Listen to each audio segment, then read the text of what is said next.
यो ब्रह्मरुद्र शुक नारद भीष्म मुख्यै आलक्षितो न सहसा पुरुषस्य तस्य सद्यो वशीकरण चूर्ण मनंत शक्तिम तम राधिका चरण रेणु मनुस्मरामि। साक्षात श्री कृष्ण श्री गोवर्धन नाथ की तलहटी में बैठ करके श्री राधा रानी के नाम का उच्चारण करना परम सौभाग्य ही हो सकता है। हमारे संपूर्ण ब्रजमंडल की अधिष्ठात्री देवी श्री राधा रानी है। यहाँ के कण कण में श्री राधा रानी का वास है। बड़ी अद्भुत बात यह है कि आप हमारे गिरिराज जी में चले आओ, वृंदावन चले आओ, आप सब मंदिरों में जाकर के देखें तो मुख्य रूप से तो आपको श्री कृष्ण कन्हैया का ही दर्शन है। श्री बांके बिहारी जी चले जाइए, राधा वल्लभ जी चले जाइए, राधा मदन मोहन जी चले जाइए, सर्वत्र आपको कृष्ण कन्हैया के मुख्य रूप से आप जाते ही दर्शन करेंगे। लेकिन जैसे ही मंदिर से बाहर निकलेंगे राधे राधे राधे राधे, सर्वत्र आपको राधे राधे मिलेंगे। क्यों? क्योंकि ब्रज में बहने वाली वायु वो राधा है, ब्रज का जो तत्व है वो राधा है, ब्रज की जो वाणी है वो श्री राधा है, ब्रज का कण कण श्री राधा है। ये बड़ी अद्भुत बात है कि राधे राधे भी जब हो तो कृष्ण प्रसन्न होते हैं। श्रीमद् भागवत जी के महात्म्य में चर्चा आती है कि आत्मा तो राधिका तस्य तयैव रमणा दसौ। भगवान का नाम एक आत्मा राम भी है और विद्वज्जन सब अपने अपने अनुरूप उसका अर्थ भी करते हैं। लेकिन भागवत जी की बात स्मरण कीजिए, भागवत जी के महात्म्य में जो चर्चा है कि आत्मा तो राधिका तस्य, भगवान की जो आत्मा है वो श्री राधा रानी है। और तयैव रमणा दसौ, तो अपनी आत्मा में रमण करने के कारण अर्थात श्री राधा रानी में ही रमण करने के कारण, रमण करने का तात्पर्य है कि जो सदा सर्वदा श्री राधिका का ही चिंतन करे, जो सदा सर्वदा श्री राधिका का ही स्मरण करे, उन्हीं में विचरण करे, उन्हीं में रमण करे, वही श्री कृष्ण है। और उन्हीं श्री कृष्ण का नाम आत्माराम है।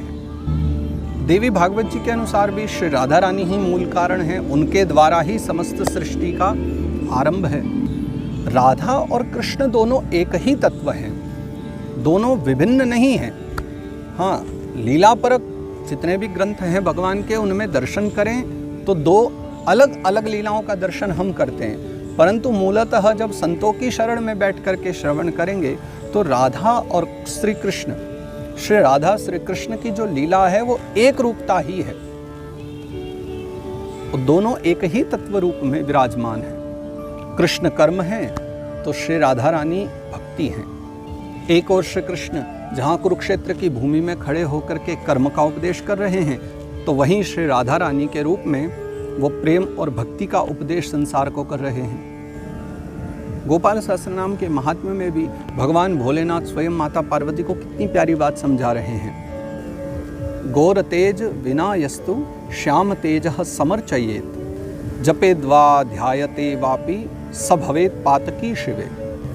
कोई श्री कृष्ण की पूजा करे लेकिन राधा रानी का विस्मरण कर दे, कोई श्री कृष्ण की पूजा करे और राधा रानी को दूर कर दे, राधा रानी के तत्व को न समझे, राधा रानी के नाम को न समझे।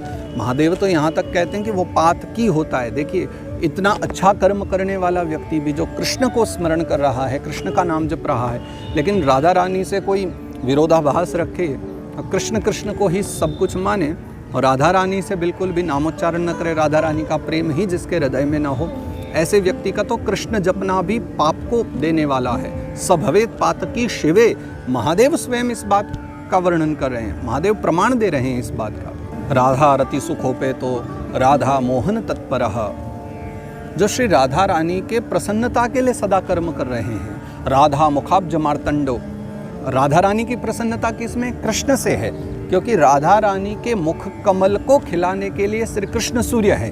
राधा मुखाब्ज मार्तंडो, श्री राधा की प्रसन्नता के लिए श्री कृष्ण है और श्री कृष्ण की प्रसन्नता के लिए श्री राधा रानी है। ब्रह्मांड की समस्त स्त्रियों में सबसे श्रेष्ठ जो स्त्री है वो लक्ष्मी है।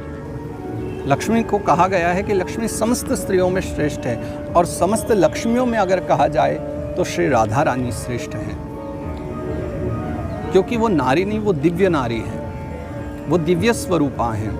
और प्रायः बीच बीच में तो कई बार इस विषय में भी बहुत चर्चा होती रहती है कि राधा रानी का नाम इतना श्रेष्ठ है, राधा रानी की कथाएं इतनी श्रेष्ठ हैं, तो फिर भागवत जैसा ग्रंथ जब वेद व्यास जी ने लिखा तो उसमें राधा रानी का कहीं नामोच्चारण नहीं किया।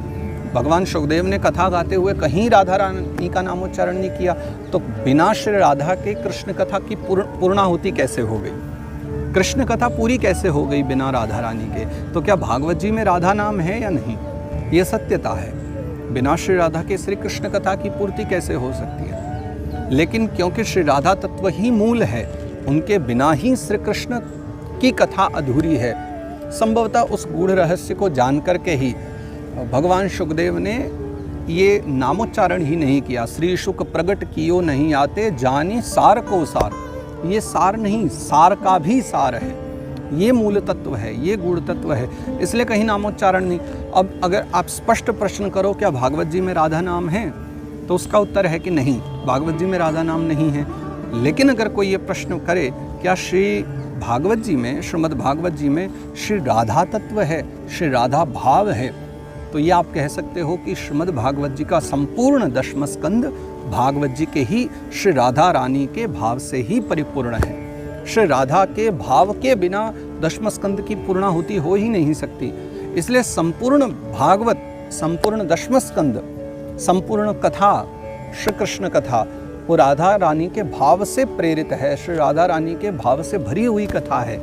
लेकिन नामोच्चारण नहीं है, क्योंकि सार का भी सार रूप है, इसलिए सुखदेव भगवान ने वहाँ नामोच्चारण नहीं किया।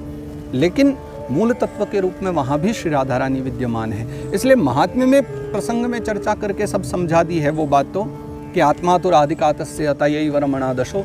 लेकिन मूल भागवत जी में कहीं नामोच्चारण न करते, भाव रूप में ही सब श्री राधा रानी है।